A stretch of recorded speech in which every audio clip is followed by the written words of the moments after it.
Hello friends, இன்றைக்கி நம்ம சேனலில் பார்க்க போகிறது வந்து பட்டாணி உருளைக்கிழங்கு குருமா. அதுக்கு கொஞ்சமாக பட்டாணியும் ஒரு உருளைக்கிழங்கும் வேக வச்சு வச்சுருக்கேன்.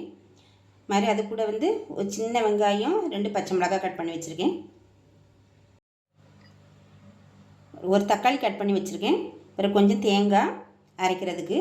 அப்புறம் மசாலா பொருட்களை வந்து ஒரு 1/4 டீஸ்பூன் வந்து மஞ்சள் பொடியும் மிளகு ஜீரகப்பொடி, 1/2 டீஸ்பூன் வந்து கரம் மசாலா பொடி, 1 டீஸ்பூன் வந்து வத்தல் பொடி, 1 டீஸ்பூன் வந்து மல்லிப்பொடியும் எடுத்து வச்சுருக்கேன்.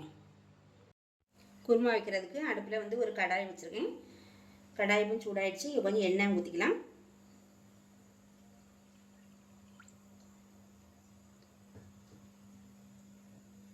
எண்ணெய் சூடாயிடுச்சு. கடுகு போட்டுக்குவோம். கடுகு பொரிஞ்சிடுச்சு. இப்போ கருவேப்பிலை போட்டுக்கலாம்.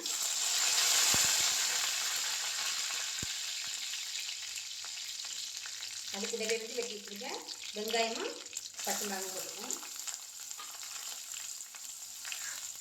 கொஞ்சம் வெங்காயம் வதங்கிட்டு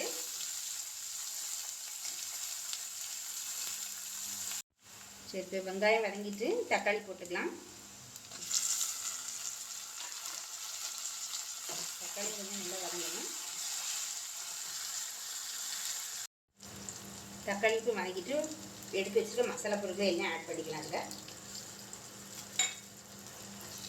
மசாலா பொருட்களை வந்து எண்ணெயில் கொஞ்சம் பச்சை வாசனை போகுது வரைக்கும் வதக்கும்.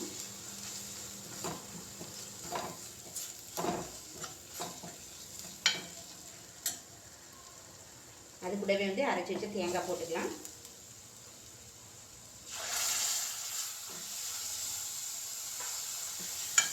அது ஒரு கிளறி விட்டுலாம். இப்போ தேங்காய் மசாலா பொருட்களே எல்லாம் நல்லா கொதிச்சு வருது. நம்ம வந்து வேக வச்சுருக்க பட்டாணி உருளைக்கிழங்கு 2யும் ஆட் பண்ணிக்கலாம்.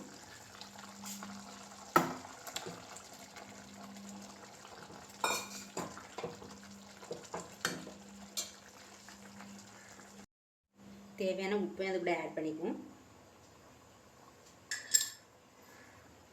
நல்லா கொதிச்சு வரட்டும், வெயிட் பண்ணலாம்.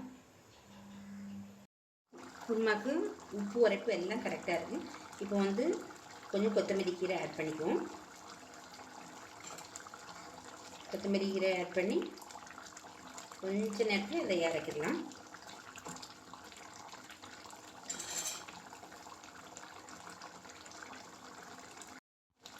குருமா இப்போ ரெடி ஆகிடுச்சு. நம்ம இனி இதை வந்து ஒரு பாத்திரத்தில் மாற்றிக்கணும். இன்றைக்கி வந்து பட்டாணி உருளைக்கிழங்கு குருமா வந்து நான் வந்து பூரியோட தான் வச்சு சாப்பிட போகிறோம்.